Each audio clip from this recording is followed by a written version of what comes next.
This land we inhabit is alive, alive with the spirits of our ancestors, the animals, the water, and the earth, and sometimes even stranger things. Join us as we learn to communicate with them and discover what they can teach us. Welcome to Midwest Spirits.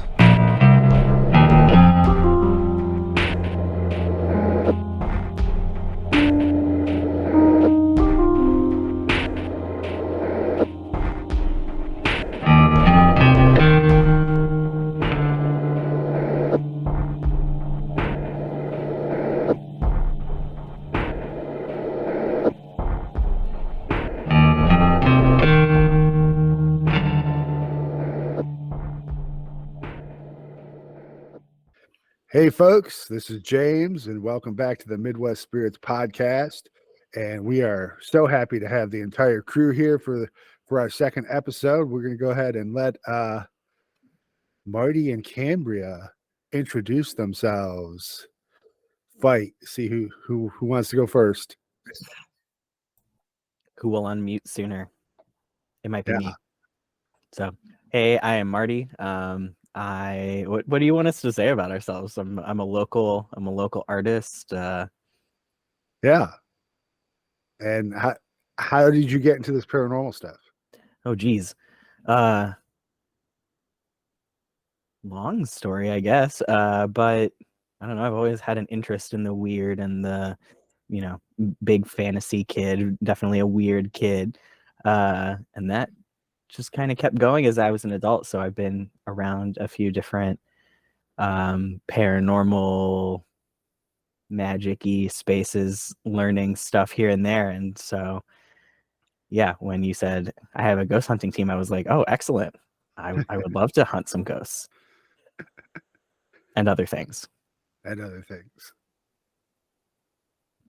Cambria, tell us about yourself. Yeah, so my background is predominantly in root work, animism, and stuff centric in the Southeast and Appalachia. I would categorize what I do as more ghost negotiations and consultation rather than hunting, which, to be fair, that's what we do here. And Marty and I have collaborated for a long time now, in a lot of different things, but relevant to this, I would say, is our own personal practice of necromancy.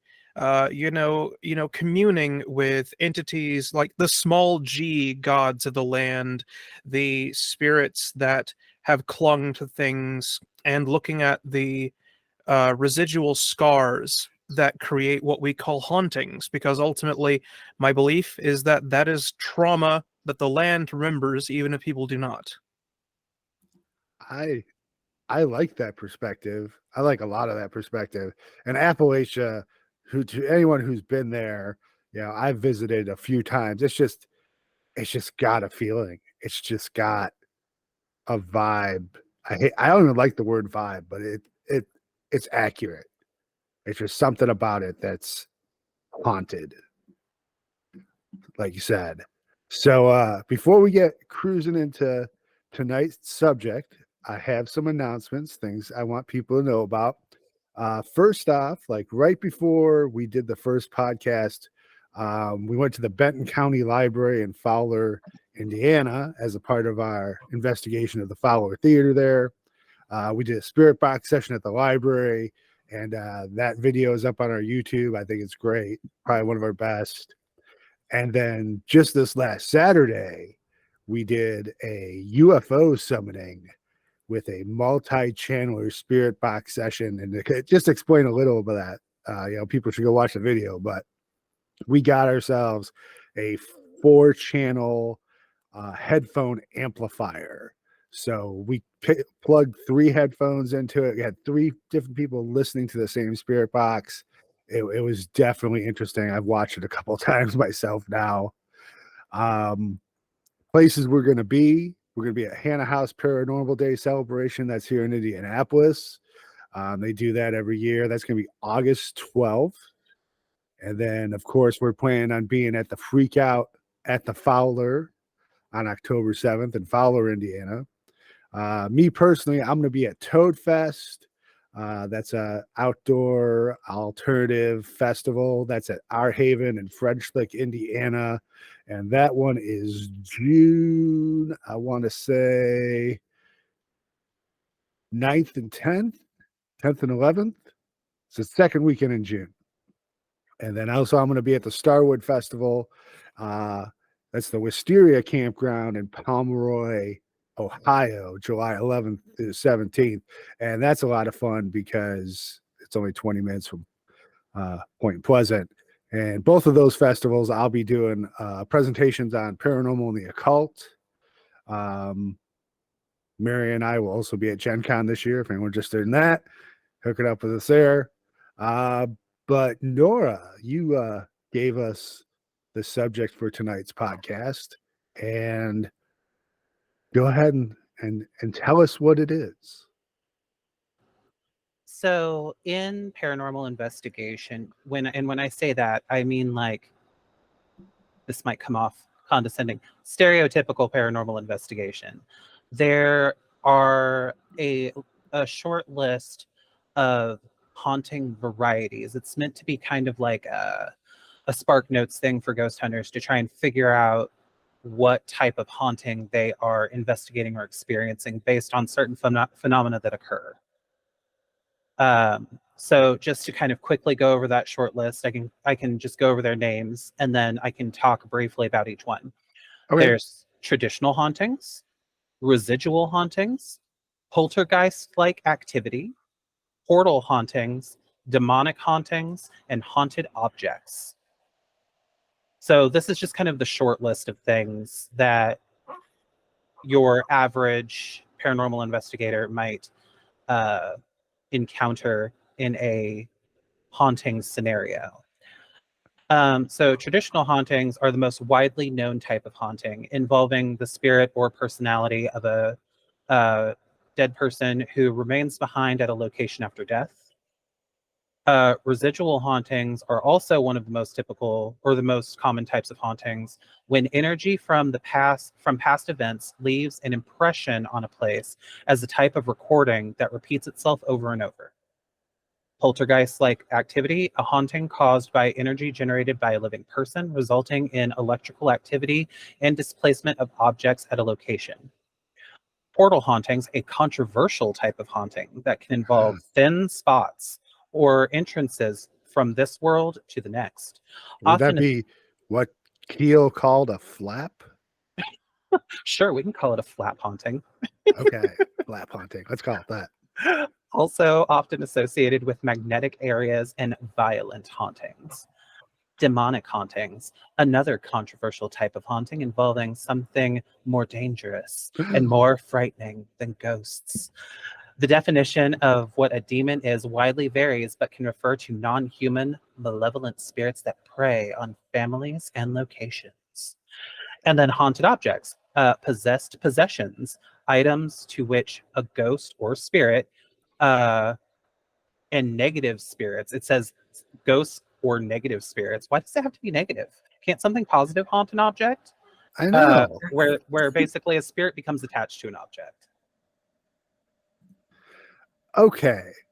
So let's go back and break those down one by one. I'm not even sure I agree that these categories are a thing. There's certainly not any proof, I think, to differentiate them. But kick us back with the official definition of the first one. So the first one is traditional hauntings, which is the most widely known type of haunting involving the spirit or personality of a dead person who remains behind at a location after death. So this would be the type of thing where a person has passed on, their ghost is tethered to a location, and they're like oot and a boot haunting the place. You know what I mean? Is this what sometimes? Whoa, go on. Why don't we go through each one of these and see if any of us have experienced these definitions. That's exactly what I was Personally. thinking. Okay. I was about to also be like, does a traditional haunting have to be a place? Like, it feels like all of these terms are very Narrow. arbitrary and narrow. Yeah. Yeah. There's a lot of gradient in between these. Yeah, for sure. Well, I guess and it'll be that's- the salty edition. No, that's fine. That's fine. I think that's exactly why we're here.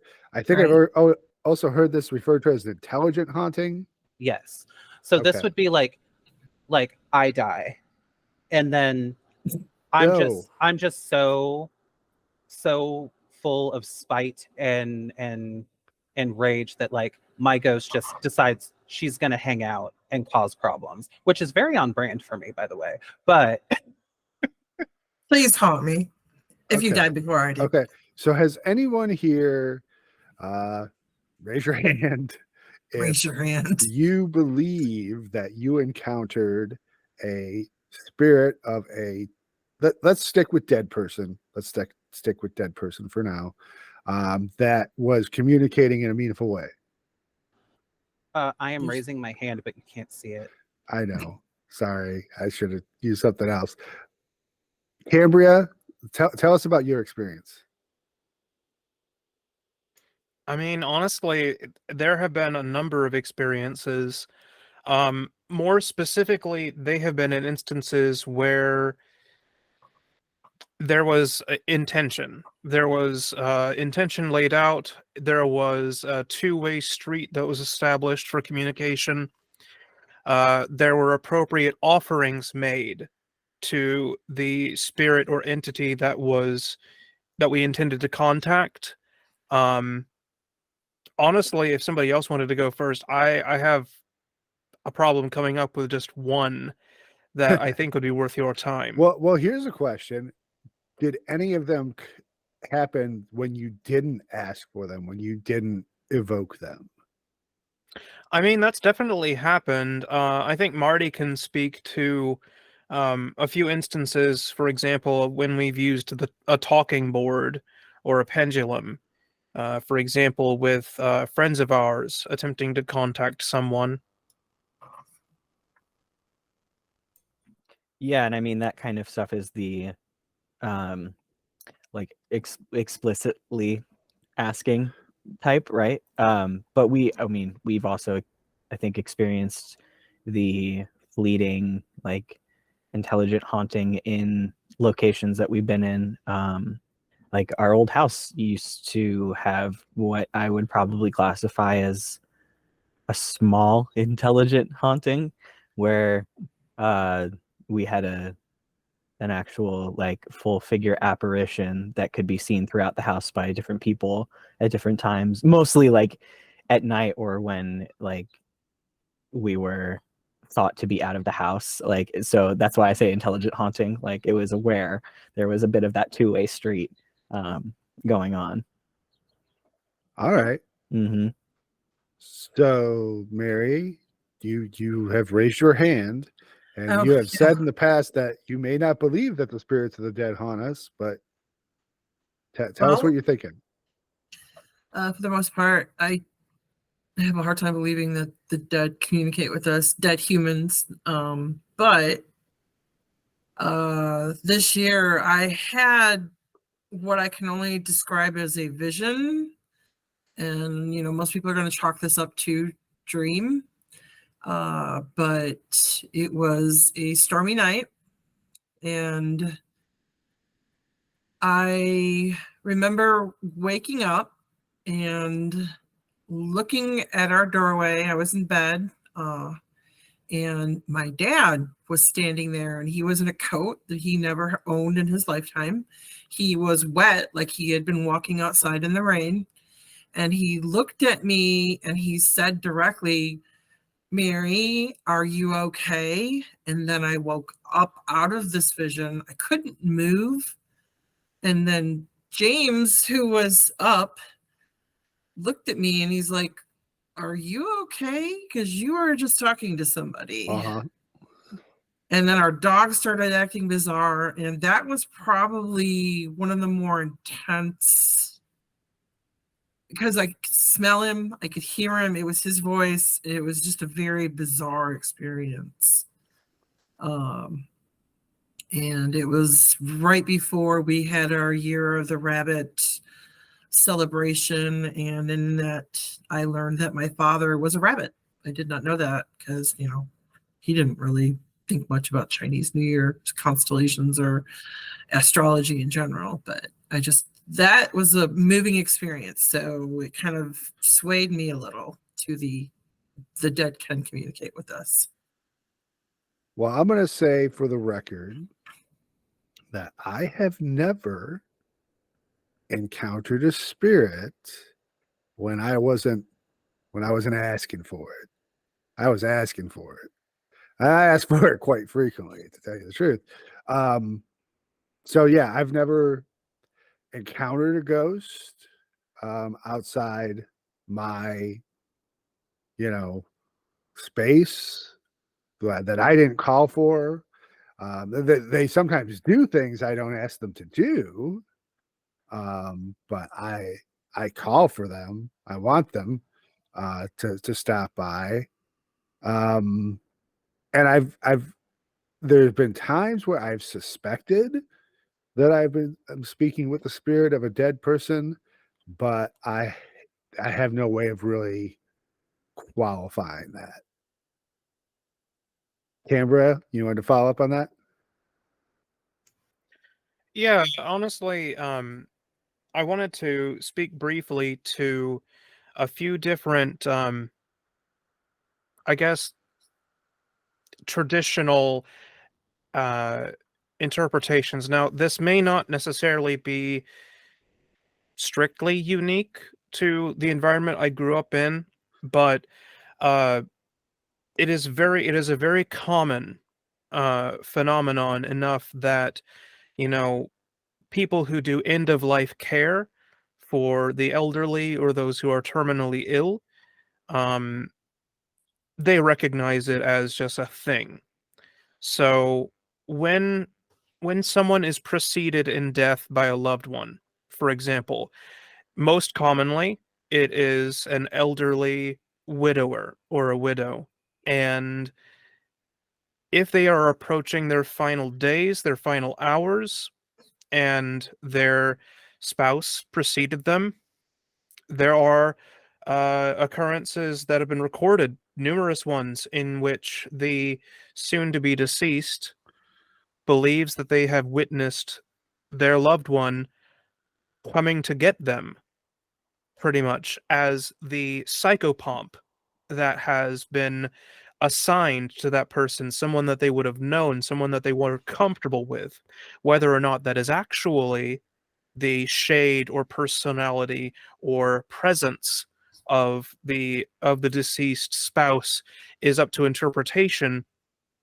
But all of my colleagues that work in death care know to call the next of kin and say, "Hey, it's time to come over. She's ready to go home." Yeah, and that is like the most common reported experience for near-death experiences as well. That you're going to talk to one of your loved ones. Nora, we've been ignoring you, but you're the one who probably has the most experience with paranormal investigation out in the field, anyway, that I know of. What have you seen? So one story that I'll tell, and this was long before I did any paranormal investigation. I was in high school, and I had this friend, and he and I used to like hang out a lot, and like I almost lived at his house basically because we were that close and we hung out all the time. In his bedroom, he had a sofa that I would frequently sleep on, and one night I was dead asleep, and someone pushed on my shoulder to wake me up, and I woke up and I thought it was him standing over me because it looked just like him. And he was like, "Hey, are you okay?" And I was like, "Yeah, I was asleep." He was like, "Okay, I was just checking on you." And he walked away, and I'm just laying there for a minute like, what the hell? And when I say walked away, I mean like walked away, walked downstairs. And while I'm laying there, all of a sudden I become aware that I hear snoring to my right.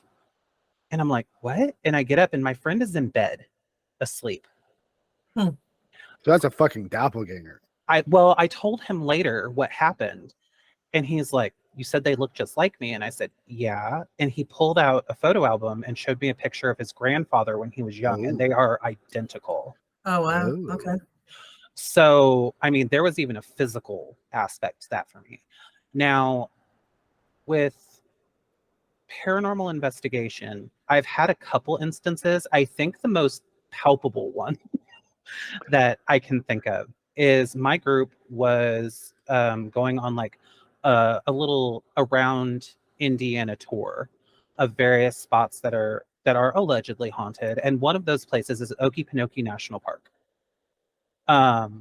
We got there kind of late, and this area that we pulled into was like this. It had this long gravel drive, and it terminated into like this big round gravel parking lot, basically. And in the middle of this parking lot, there was this little grassy area, like a very small circular area with like really tall grass and plants and stuff.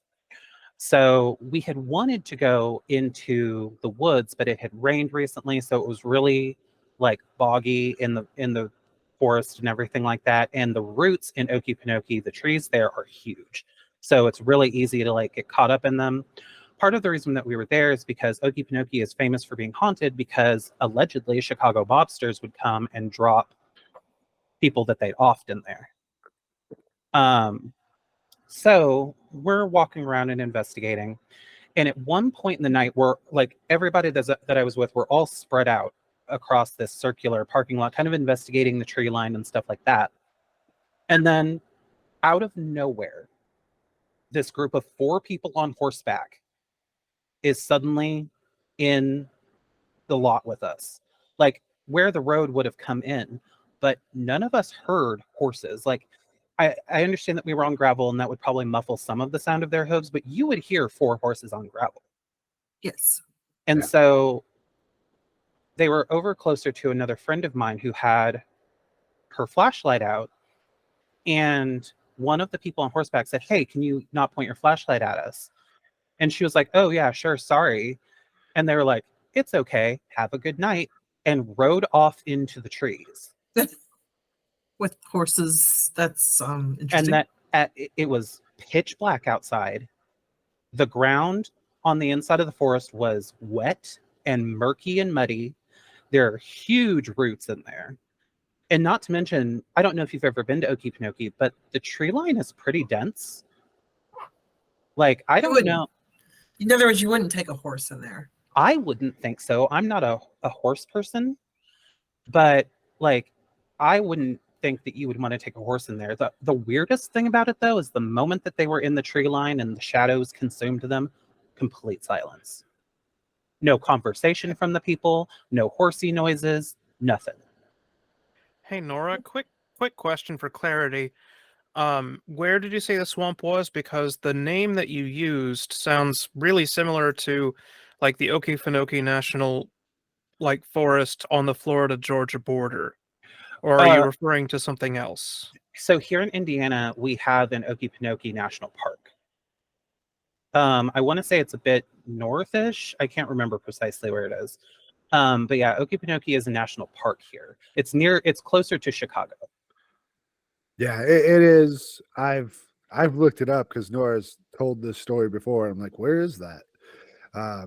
So yeah, it is in Indiana, not the one in Florida that is much more well known.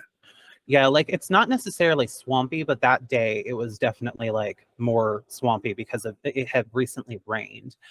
But that's probably one of the most intense experiences because, I mean, I don't know how else to explain it other than the potential of ghostly activity or some other type of spirit. Marty, you had an observation? You're muted. Going back to I turned my hand raising off, but I didn't turn off my muting. Going back to end of life or death apparitions, I realized that I have seen what's called a crisis apparition, Again, we're talking about types of hauntings, but that's the term used for visions of people seen at the time of their death or during extreme danger, like the potentiality for death. Often like, oh, you know, Mama on the prairie saw, you know, Jim Bob in the kitchen and was like, oh, you're home. And then he vanished. And then we get news that he's dead and he died at the time that she saw him. Right. Yeah. I have seen a crisis apparition at the time that my grandfather died. And also a close friend of mine saw a crisis apparition of their dad at the time of his death. So I kind of wonder if that's something that happens a lot more, but it isn't either talked about or noticed, or it's just like part of family legend and they don't realize it's like technically kind of a ghost in a way, like even if they don't think of it that way. Like anyway, so I think it's crisis apparitions. there's a lot of reports. There's a lot of reports of that sort of thing.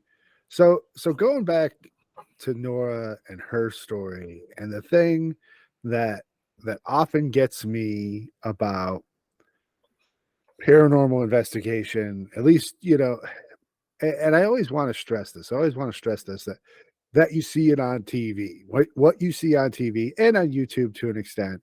So, you know, is this the real world or is this fantasy? Who knows? Who knows how people really do it or how people really think?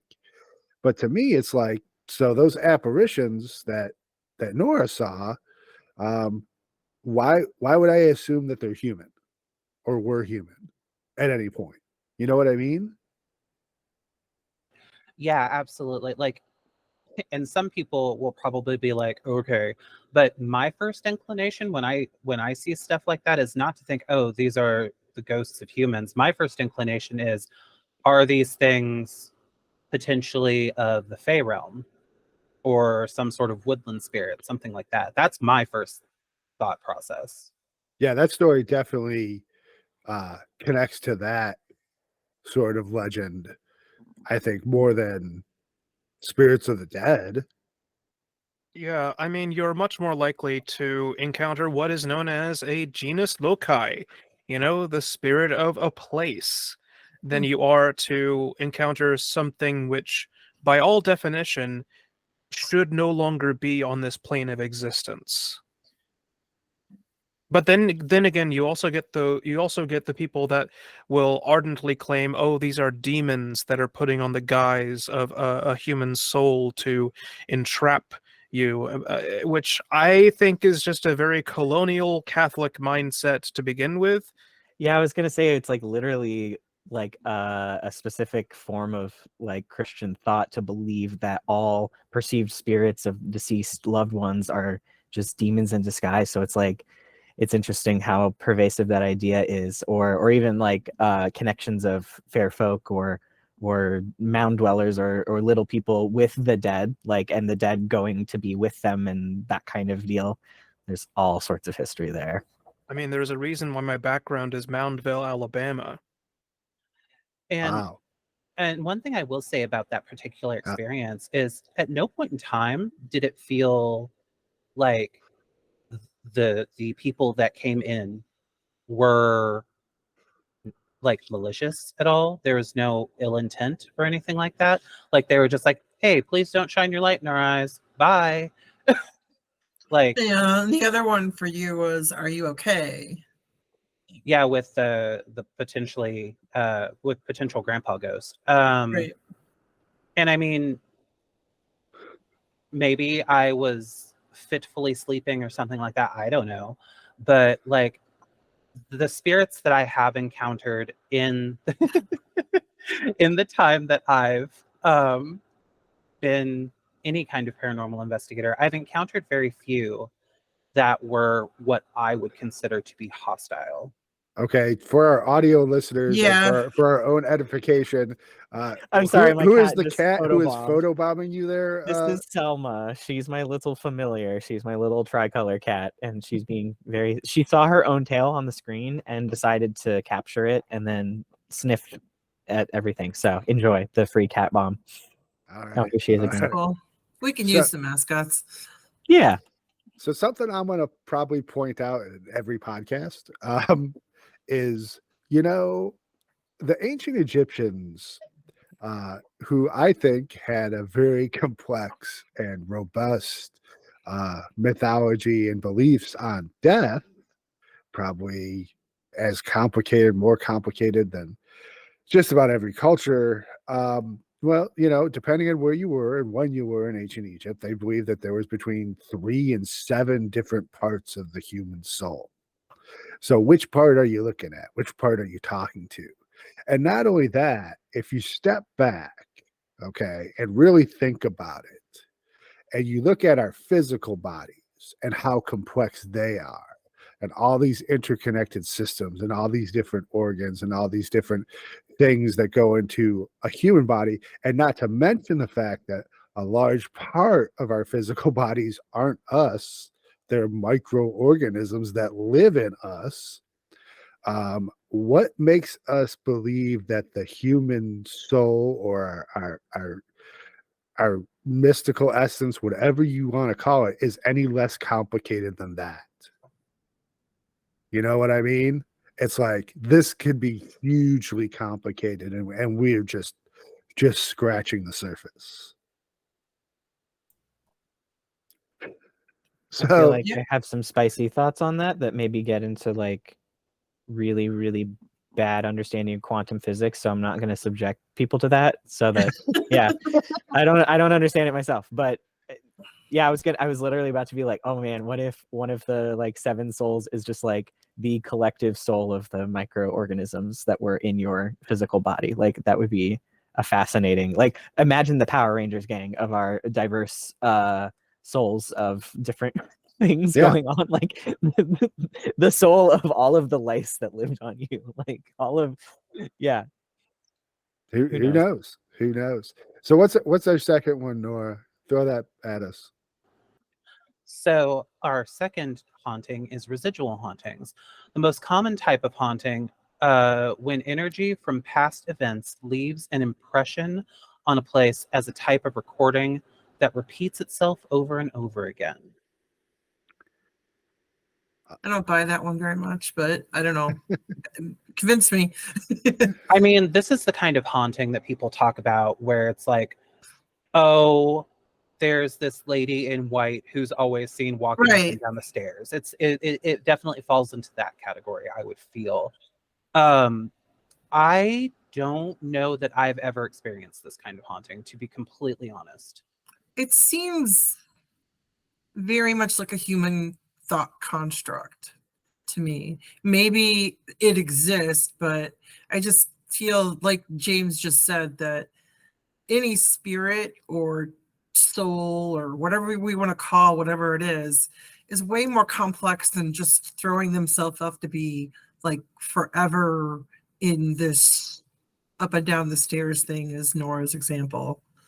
It just seems too simplistic to throw that out there. So I mean, I would posit, I mean, if you think about it, going back to my analogy of the echo effect, I mean, the idea that if we understand time to not strictly be a linear thing, but as almost more like a fluid, that it's like when you take a object or a boat and it moves through water and it leaves a wake, and that wake affects the other objects that are in the water, right?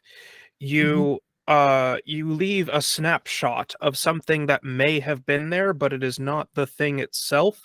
And I mean, for example, that's how you get, like, in my hometown, one of the sort of late night initiations that you did as a teenager when you wanted to underage drink was you go to the next county over into a tiny family plot and you harass the pissant Confederate officer that's buried there, and he'll do a walk around with his saber at his side and, be really spooky, but more often than not, the cops show up and tell you to move along.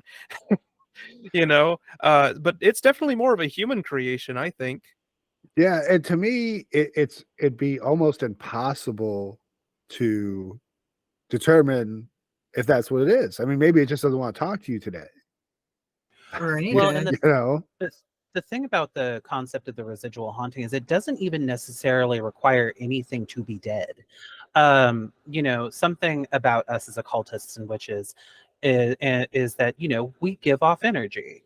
And I mean, even those of us that aren't occultists and practitioners of magic give off energy. Everyone who is alive gives off some kind of electromagnetic field, and everybody has the potential to leave behind psychic resonance. So, in my opinion, like these recordings, these residual hauntings, could have been like the person who lived in this house 5 years ago who happened to just have a really strong psychic energetic field and they left an imprint there. And so every once in a while in the dead of night, you hear someone walking the halls. You could just be hearing the psychic echo of the person who lived there before. And so to me, I don't know that that necessarily, I mean, I guess that that would qualify as paranormal. And I say that with finger quotes. Um, I just don't know how much I consider that a haunting. You know what I mean?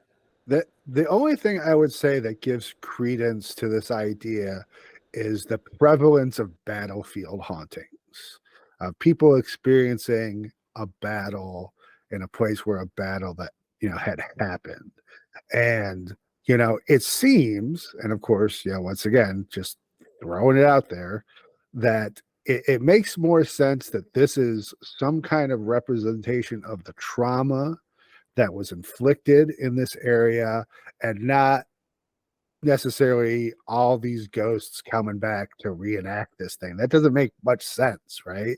That every one of these is a separate entity that's there and reliving this.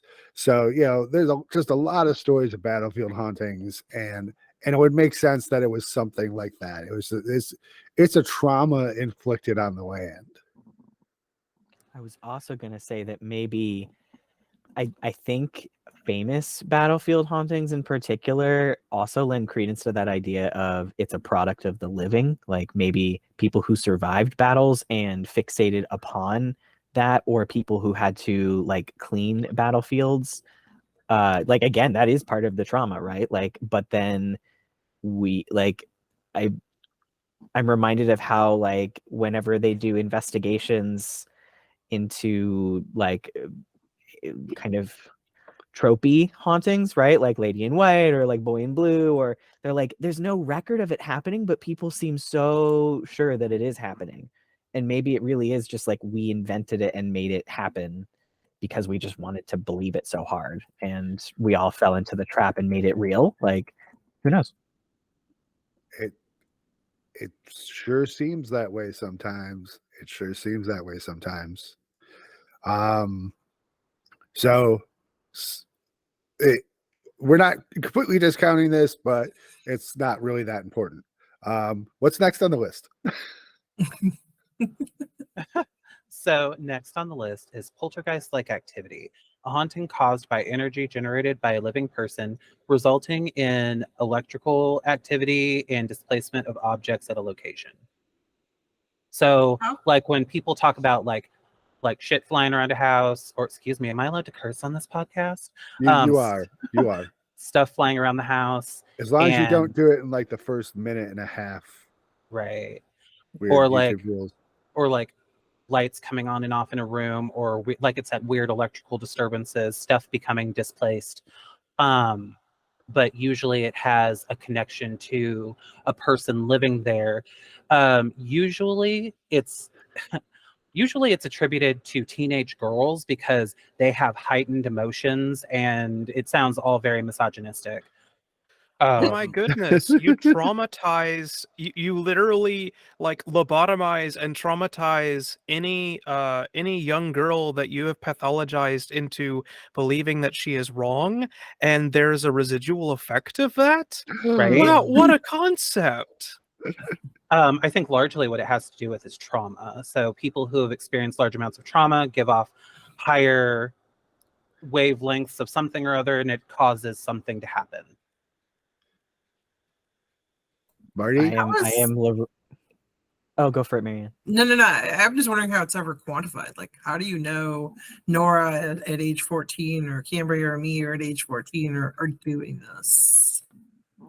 Well, I'm thinking of there's a case in England where the what was it? It was the married couple who were the paranormal investigators, but they were very, very Jesus-y. Oh, the Warrens. The Everything Warrens, was thank you. devil. Yeah, where like they went Oh. over there to the the study for psychical research or whatever, those guys. Like that was a pretty well documented case, and they were like, we think it's the teenage girls. They But I didn't was say it was a demon? Holy shit. Well, I know I in think the case. Warrens said that, Yeah. and the Society for Psychical Research was like, this is a poltergeist. I think they disagreed, but I don't fully remember, so don't quote me. Yeah. I was going to say I've experienced what I would have to describe as poltergeist activity by these guidelines, basically. And it did correspond to a traumatic period in my life, very interestingly enough. So, but I also experienced maybe a residual haunting now that I think of it, or just some other non-ghost related supernatural thing. Actually, shoot, 2 supernatural things. That's where I saw the crisis apparition too. So that apartment was very haunted, I guess. Hey, Mary, did you have anything to add to that? no, not really. It's one of the ones I have much skepticism about. Yeah, because like, okay, so this goes back to our first podcast. It's like, what is haunted? I mean, why are we even calling this a fucking haunting? If it's all it is, psychokinetic activity. It's not a ghost, it's not an I think- outside spirit, it's I think it someone has doing to do with the perceived affect on the person. Like if this is some like unknown 7th, 8th sense or whatever, I think people are describing it that way because it feels unknown to them and therefore traumatic or scary or out of control, and that's what like leads them to think haunting, like an outside source. You know, meanwhile, like you ask any old timer in Eastern Oklahoma, and they'll say, "Oh, it's just the little people." You know, leave out some tobacco, don't be a shit ass, and you'll be good. Nor Don't be a shit ass. And also weirdly, so there's this weird thing with the paranormal community where they're real quick to call everything a ghost and a demon, but they're not willing to support the idea that maybe it's just psychic phenomenon. Like people, like there is record of people across the globe exerting some kind of, like, especially in stressful, traumatic situations, various kinds of like psychic phenomenon happening. And when I say psychic, I also attribute that to things like telekinesis, psychokinesis, apportation, things like that. Like these things do happen while they're not like widely like caught on camera or documented in necessarily an empirical way. Like these are things that I'm sure some of us have experienced in one way or another. And it's one of those weird things within the paranormal community, specifically the paranormal investigation community, where they're like, yeah, that's a ghost. But they don't want to take into consideration that it might just be, a person with telekinesis.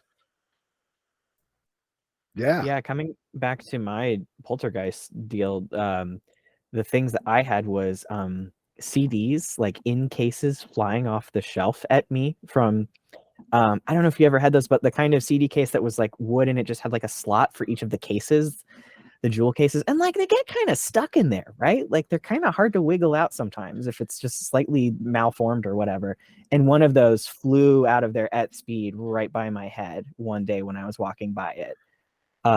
So that's what made me describe it as like I didn't want or plan on that. Like it felt very out of control. And then I also when I lived in that apartment, I biked to school and I would store my bike in the kitchen, just like inside my back door. And repeatedly the back tire would explode with force.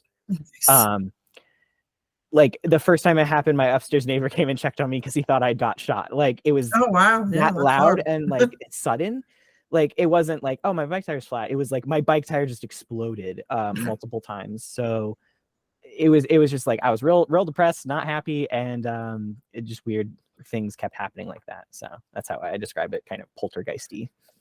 I think most people balk at the idea of the subconscious and that it may be making them do things that they're not aware of. or in ways that they're not aware of, or for reasons they're not aware of.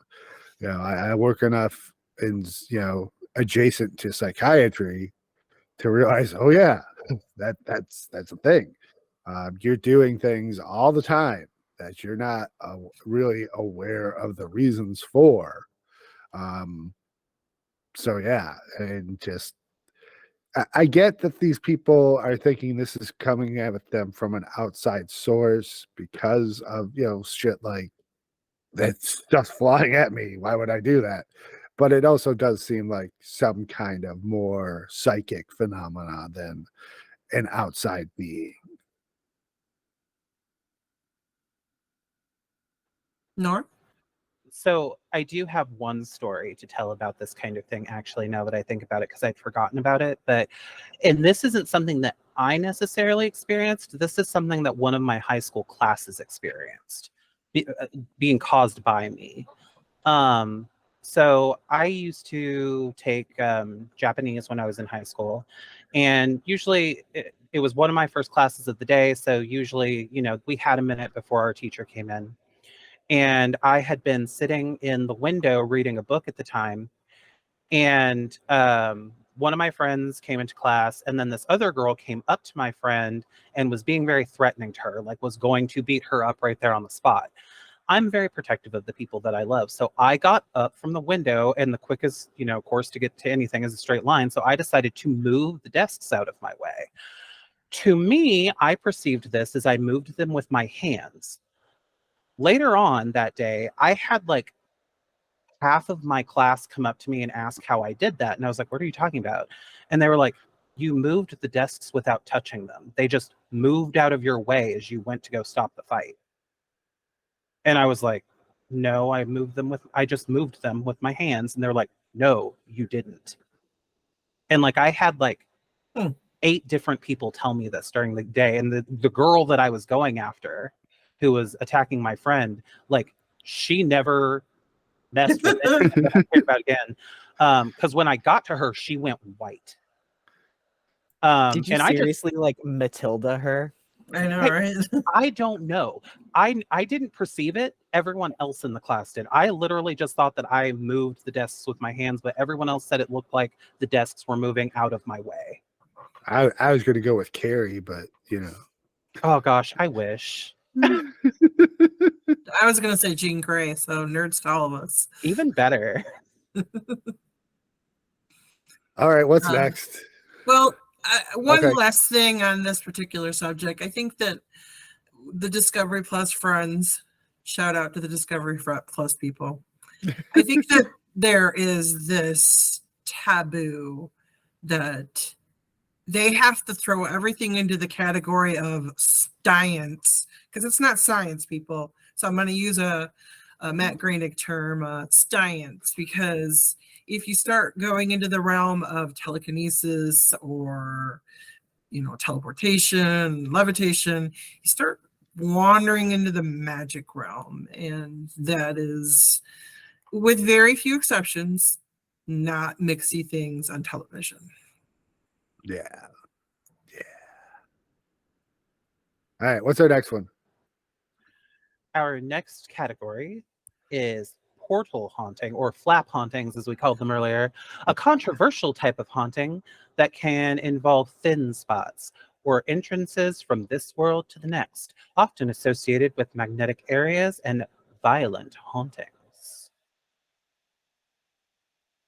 What do you want to say Well, about that? I gotta say, probably the most famous example of this particular phenomenon is the death camps, and how everybody that goes there has the same vibe, and it is, quiet, overwhelming, almost a lack of energy. It's so intense. So I believe that this phenomenon is real, and I believe it's probably tied to locations and huge amounts of trauma, massacre. That's the only thing that I can think of when I think of something like that. So, flaps exist. I don't know. Has anyone had personal experiences with this? I can't say I have, but I do like the phrase "flaps exist." Yeah, that's So We've I definitely actually like courted flaps before. Oh yeah, go. I had the opportunity to visit Dachau in 2014. The now the museum, the open air museum of the Dachau concentration camp, which for our listeners, I should give context. That camp was not in the middle of nowhere. Dachau is in the suburbs of Munich. As I walked to it, I passed all sorts of mundane stuff that you would normally see, schoolyards, grocery stores, parks, etc. And just like in my experience, Dachau is one of those camps that uh is just sort of like basically drives home the thesis of Hannah Arendt's record of the I believe it was uh the trial of one of the ringleaders of the final solution, um of the banality of evil, the idea that something can be normalized to such an extent that the atrociousness of it all just seems like a nothing thing. right. And you get enough people saying that, it's just a job, or I'm just following orders, and then suddenly, what difference does it make? Um, but yes, I would attest to the sort of like the void, like the emotional void. Right. Okay. Um, I think everyone has this expectation of what they're supposed to feel when they go to the museum of a camp, of a death camp or a work camp. Um, and so we're all sort of setting ourselves up for what we think we're supposed to do. But there's really not a whole lot that you can do to mentally, spiritually prepare yourself for a place like that other than to simply let it wash over you. And that's exactly what I did. Nora? So, and what I'm about to say doesn't necessarily have to have anything to do with like any sort of mass like dying or anything like that. But I used to work for a very prevalent multi-million dollar shipping company. And something I will say about working in a place like this is, one, it generates a lot of energy, and two, a lot of the people who work there are very unhappy. Something that is an interesting phenomenon about this particular place is I always said that this place had a dome of miasma over it. Because like you would literally hit a certain point in your like in the progress of getting there, and you could almost feel yourself pass through like a curtain. And then like your body would hurt, you'd start to get headaches. I would find myself looking for reasons to be angry. The other weird thing about this place is that at the time, it was built around a very small 200-year-old cemetery. And this place made the decision after a while and finally getting all the people together and crossing their T's and dotting their I's that they were going to dig this up.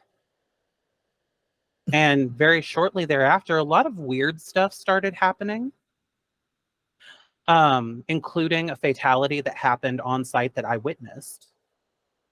And it's just one of those things where it's like, I think the whole flap effect can happen when you have a lot of people in one area that are all experiencing a similar type of dissatisfaction, discomfort, unhappiness, trauma, because trauma was created at this place. It wasn't. I don't think you mentioned the mass shooting. Well, okay, so that mass shooting actually happened at a different branch Oh, did it? of Okay. said company. It Same did not town. happen. Yeah, Yeah. same town, but it didn't happen at the very large place where I worked. Okay. But yeah, but also, really bad injuries happen within the confines of this company. People feeling like they're being cheated. Not to mention just the general levels of discomfort and the conditions that you're working in. These things can all generate very, very specific effects. And while you could just chalk it up to like, oh, well, maybe you just didn't like going to work there. Yeah, I didn't. Neither did anybody else working there. And I feel like that generates something. I just had a horrible, wonderful idea. So if like a corporation can become like an entity unto itself, can a corporation be haunted? And should we haunt them more? Maybe we'll talk about that after the break. My goodness, yeah. We could I definitely. mean, you reap what you sow, ultimately. We can definitely have a conversation also about the magical symbolism of company logos, but that could be for another conversation. Yeah. So what's our next one? Let's cruise along here. All right. So our next one is a fan favorite, demonic hauntings. Oh yeah. Another controversial type of haunting involving something more dangerous and more frightening than ghosts. The definition of what a demon is widely varies, but can refer to a non-human, malevolent spirit that preys on families and locations. Dun dun dun. Okay, I want to hear other people talk about this. I did an entire video on this that you can find in the Midwest Spirits channel. What do you guys think about this entire fucking idea? Anyone? Marty, you can go first. We haven't heard from you. I was gonna say, as someone who did politely ask and then become the technical template for this, I'm like, yeah, I'm like, again, it's like, what do we mean by haunting? Do we mean like a continued amount of things? Do we mean it's detrimental to the person? I think it's hugely just overused and generalized, and I just think of like, I wonder how many times a new sort of presentation of a medical issue or like an unknown late onset like genetic issue, maybe like nature's very strange, and I think there's a lot of things that could happen that we would just freak out and be like, well, it's demons. Like, my area of interest is ancient Mesopotamia, and a lot of medicinal instruction in that time period was phrased around the idea of demons and evil ghosts and unsettled spirits being inside humans and making them sick. But also the medical advice was kind of accurate. It was decently like, oh, surprise, like that was, wow, you figured out crude Like antibiotics. the toothworm. Like toothworms. They're, they're like, oh, it like a toothache, it's caused by like invisible fucking toothworms that are little spirits. We're gonna get that out of there. And they get, they do it. So but also, in addition to invoking, Utu or Shamash, the sun god of justice, you are also applying a salve yes to your gums. Yeah, so I appreciate, but I don't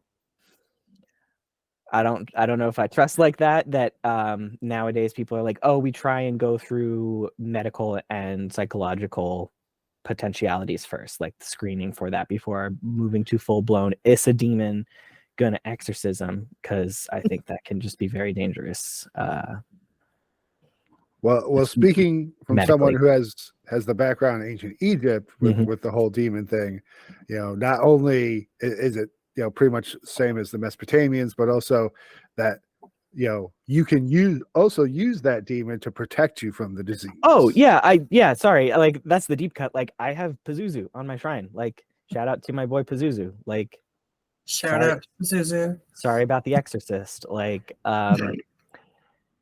yeah, like similarly in texts, it's like, here it's very similar to like the Greek idea of like echidna and the monsters, but like here's all these beasts that they were and have been destructive things, but also we can, by the powers invested in me by so and so or this deity or that thing, I can control them and use them to, protect. So yeah, you see it both ways. And like, I personally am very much I think a lot of different species of things are grouped into the larger genus of demons, and it doesn't help us at all.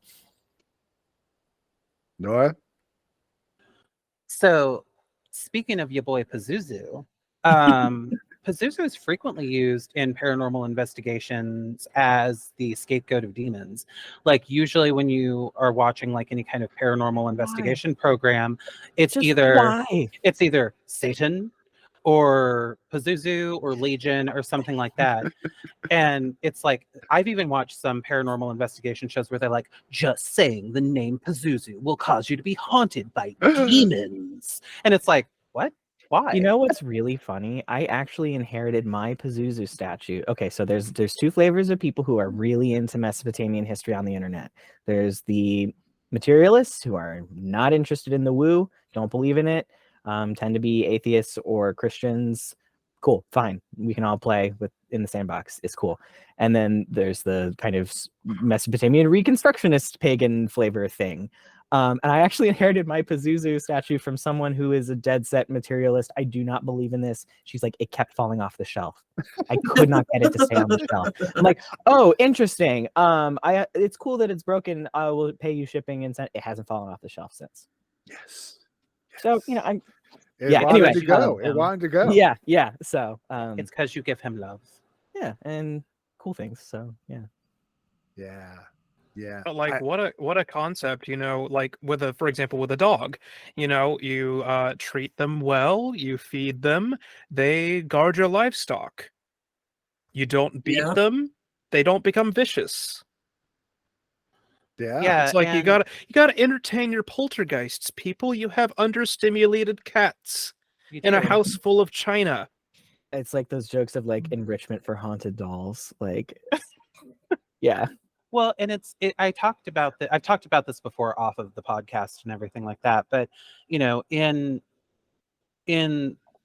old Scottish folklore where witches are concerned, it was oftentimes believed that witches had a closer relationship with the diabolical, if that's something that you believe in, or had a closer relationship with demonic type entities.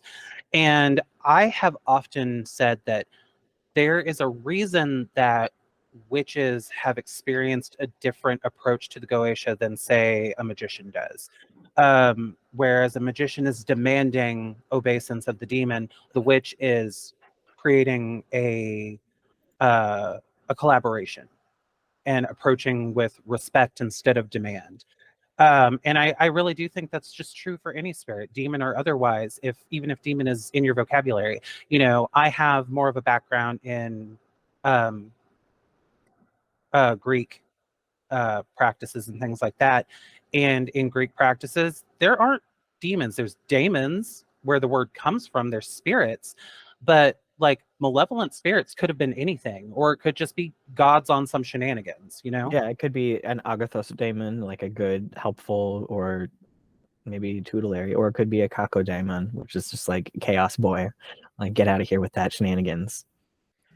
And like it's interesting how sometimes you do have that cultural connection between the practitioner of what is perceived to be magic and the very existence of an otherworldly entity. Like, for example, this is more localized in the Carolinas, but this has grown into a greater southern thing.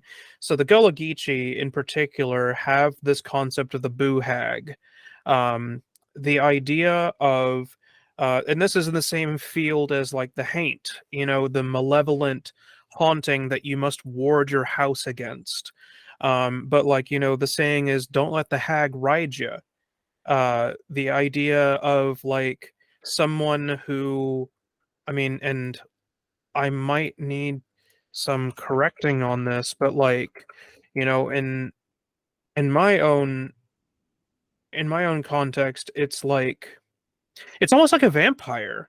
Like it's almost like a strega or a vampire. The idea of a nightmare, something that subsists upon the essence of a living being that would otherwise be unbothered.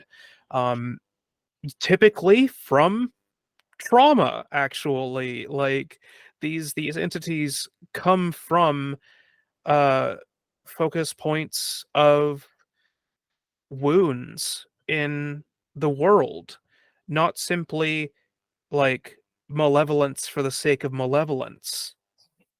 Just a quick correction, not to be rude, Cam. I think you meant Strigoi, not Strega. Oh, that's true. I did mean Strigoi. We don't want to offend any Italian witches. No. And I may have meant Striga, not Strega. Oh, yes. Okay. Yeah. There we Okay. go, yeah. All right. So we've gone through them all now, I think, haven't we? I think there's one more. Is there one more? There is one more. Haunted objects. Oh yeah. Haunted dolls. Well, I think there's people out there who are experts at this. Haunted doll watch. Boo boo boo boo. Shout out to the Haunted Objects podcast, by the way. We love Yes. those folks. Which is fun. And the one segment of the McElroys that has remained the same quality. Great. Haunted doll watch. Yeah. We were actually in the audience at Clues when the McElroys were doing one of their shows, and they ordered a haunted doll live on stage. It was great.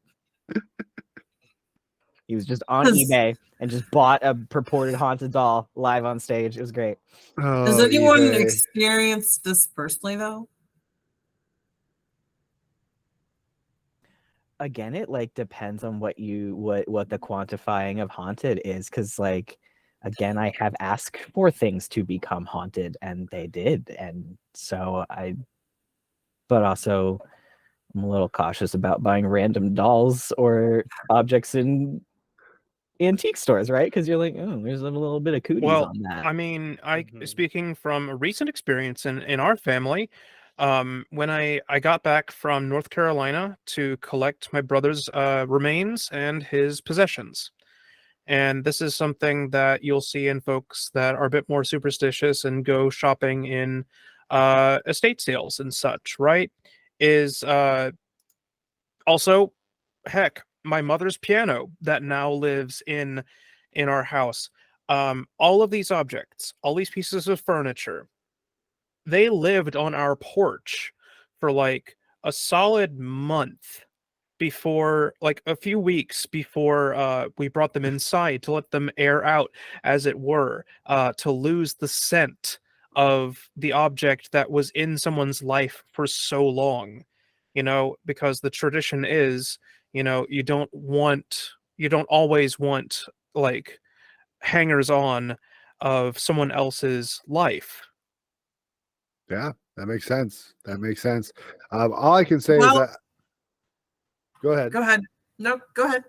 I have another friend who works in palliative care, and there was this woman, she said, and she had her entire room just filled with these little ghost stuffed animal things, just dozens of them, and she gave me one and it didn't do shit. So Like this.